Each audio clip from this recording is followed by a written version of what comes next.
You're probably familiar with Wii Sports Resort.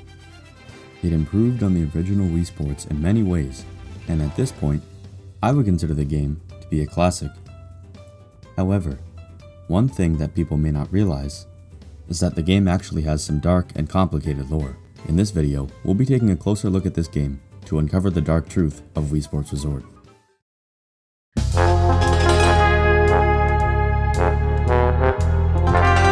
Wii Sports Resort takes place on Woohoo Island, which is also featured in some other Nintendo games, such as Wii Fit.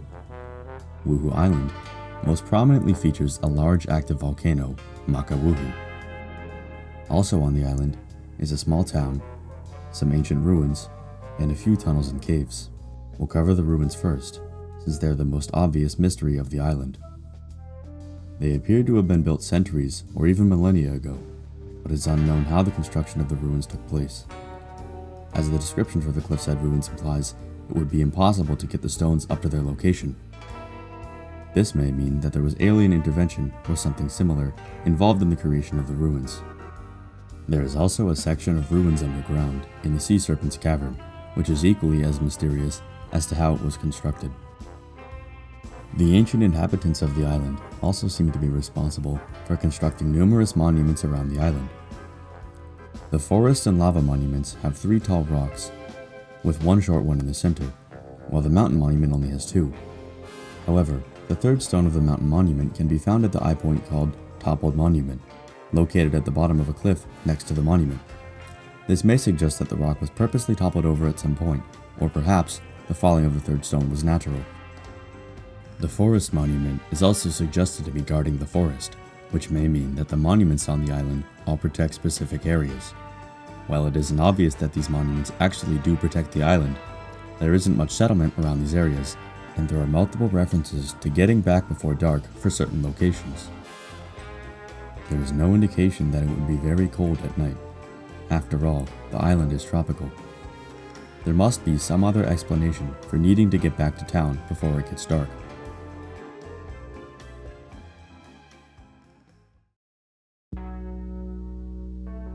One plausible theory is that the animals of Woohoo Island are extremely dangerous. However, no animals can ever be seen on the island, except for whales, and perhaps a dog from the Frisbee game mode. Although they are never seen, there are rumors of monsters living in one of the tunnels on the island. There is also suspicion of something lurking in the lake near the castle, though this may just be a reference to the Loch Ness Monster. If you play the island flyover mode at night, you can hear the howls of a wolf, yet there are no wolves in sight.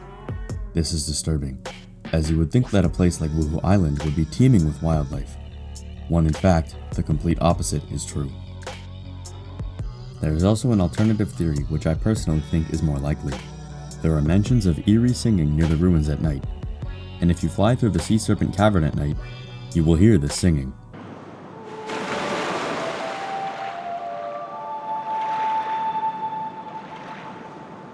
Based on this evidence, it is possible that some of the ancient inhabitants of the island still live, lurking in the dark, protecting their monuments from trespassers. Perhaps this is why the residents of the island are concerned with getting back before dark. They may not know what happened, but the disappearance of people who ventured into the north side of the island would certainly be enough to scare them. Maybe this is why no one comes to rescue the Mii whose car battery died in the hills. There is a lot of evidence that Woohoo Island is somehow out of the ordinary, but the reason for this is somewhat unclear. I think the most likely reason for this is because Woohoo Island is actually in a pocket dimension separate from the real world. The most obvious reference to this is that there are mentions of gateways to another world in not one, but 2 landmark descriptions. One in Gateway to Woohoo, and another in the European description for Pirate's Eye. Another oddity is that the clock tower in the town doesn't work. The description says that someone stole one of the hands, but this may just be symbolism for how the concept of time does not exist on the island, indicating that it is some sort of purgatory. Adding onto that theory is the fact that there is a kid playing the original Super Mario Bros. On an NES.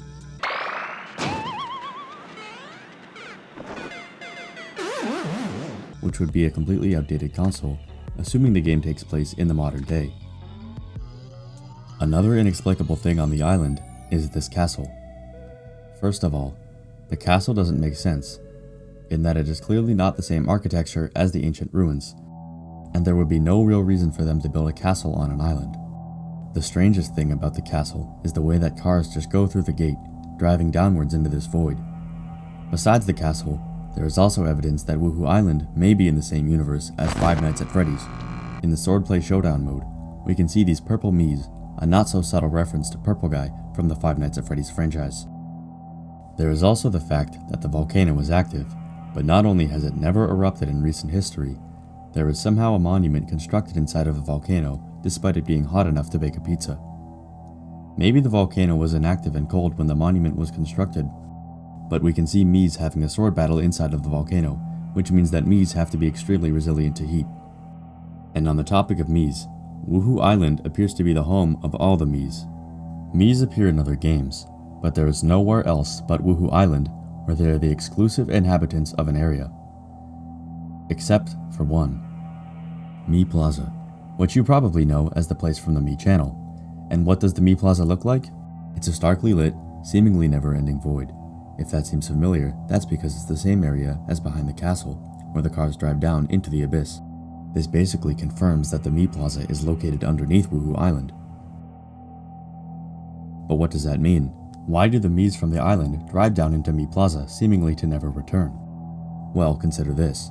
If the Miis are part of the Nintendo universe, which is implied by their presence in games such as Mario Kart and Super Smash Bros., then what is the explanation for the player's ability to create any type of Mii at will? Well, there isn't, because when you create a Mii, you aren't creating something so much as you are selecting it. Woohoo Island is no paradise.